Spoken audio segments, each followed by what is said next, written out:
Cultural burns are burns for cultural purposes. Fire is meant to tend cultural resources, first foods, the materials that we use for our traditions. Basketry is a really good example. And a really vitally important part of it when it's cultural burning is that we're here as a community. That elders are here, that youth are here, that our young people and tribal members take leadership and are really our future culture bearers. So, this is us passing that culture on to them. Fire is a really important ecological component of the landscape. It, first of all, it reduces the competition that the oaks might face if all the vegetation was allowed to grow. And it also is really important to reduce the incidence of the acorn weevil burrowing into the young acorns. And so it will be a better harvest for tribal members when they come back in the fall.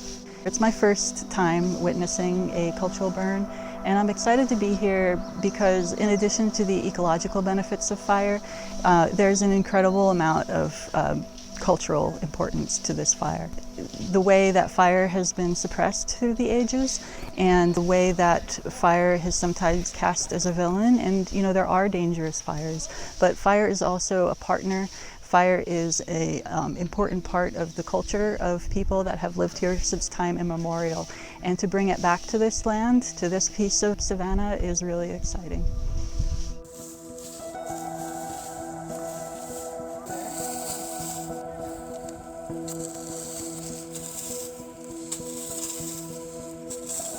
We use chemical products, we use mechanical means, we use hand tools, all to do the same job that naturally occurring fires would have, whether they be purposely set or naturally occurring. Otherwise, these landscapes co-evolved with that, and fire replaces lots of chemical going on the landscape. It replaces lots of mechanical time on the landscape. It allows that labor, that additional budget dollars, other things to be used in other ways to continue to do landscape enhancement and restoration, because fire truly is, in the right conditions, the most effective tool that we have for this. A misconception is that fire is always dangerous. When in fact, quite the opposite is true. Wildfire and fire out of hand, bad fire, is dangerous. Good fire in indigenous hands particularly is a good thing.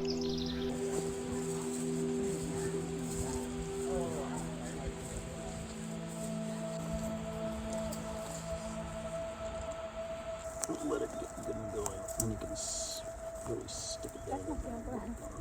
Too big. All right.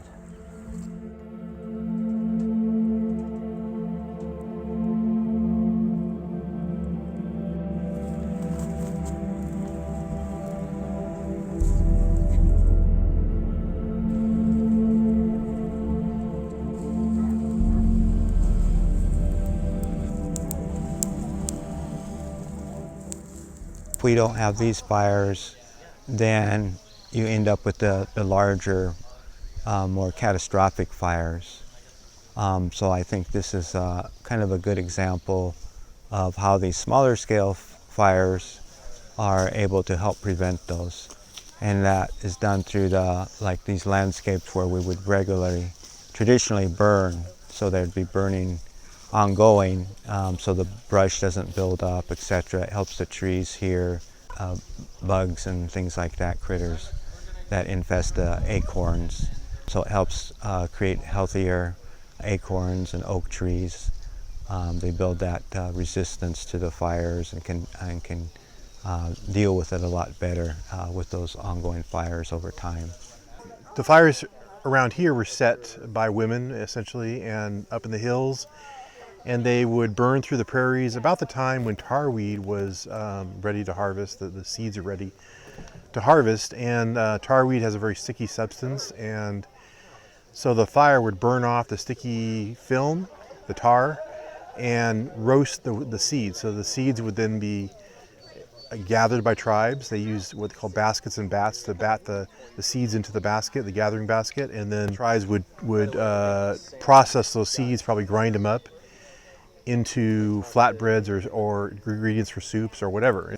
The fire then, at the same time as clearing the land off of extra dead matter, would then begin the process of turning those seeds into food.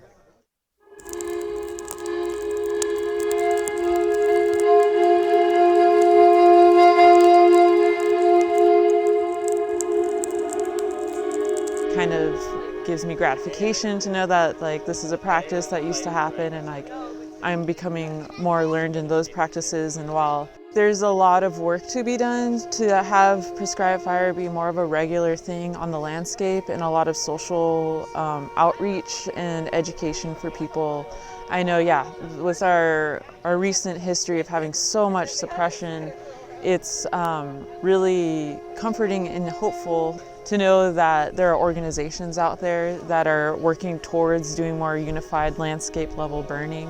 And not only that, they're including tribes and they're including Native people in that work, and I think that's like one of the most critical steps.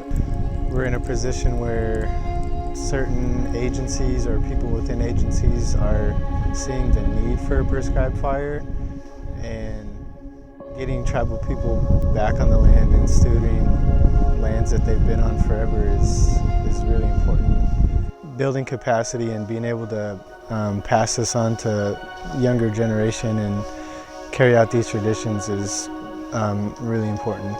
I need to be more active in learning how to put fire back on the land. There's opportunities that I have in my life. I'm grateful for them to help with that, to return fire to some of its place. And part of it is my knowledge of Hazel, and Hazel likes fire, and I want to help with that connection, reestablish that connection.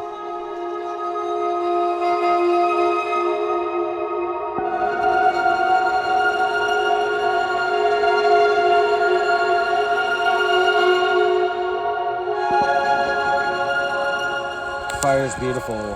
Families, indigenous families with fire is beautiful. The oaks feel well tended. You can tell just seeing the smoke drifting up through the branches. The oaks are happy. The people are happy. You can hear laughter. People are just sharing a good time. This has just been a fantastic evening here, sharing fire with the tribal community. And again, just tending the oaks on Kalapuyili.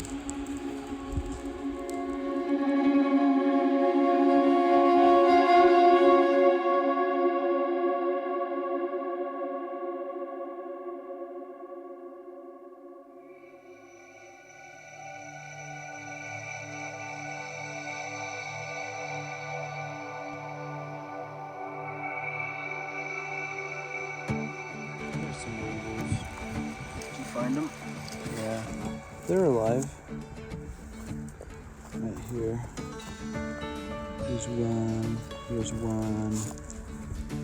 This is going to be gross if I continue to chew on it. This is good. Nothing like that. Here's one. An acorn that has been eaten from the inside. See all that?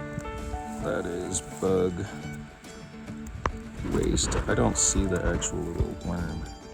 One thing's for sure, and that is that the little pile burn areas where we burned the litter are just a blank slate where all of the acorns are just real visible there on the ground.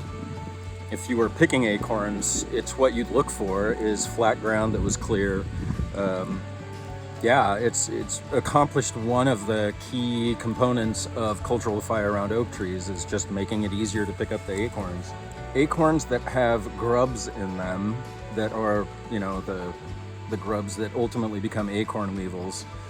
Those acorns are on the ground, a lot of them are right now. The ones with holes in them. The first fall is the ones that are poorly formed or just have, you know, just didn't develop properly. Those ones fall out of the trees right now. So that's a lot of what you're seeing.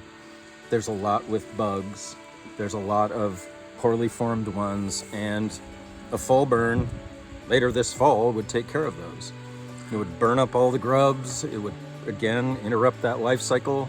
And I think if we come back and burn in the fall, we'll accomplish that. And then I think if we come back and burn next summer again, will really start affecting the production of the acorns here in a good way.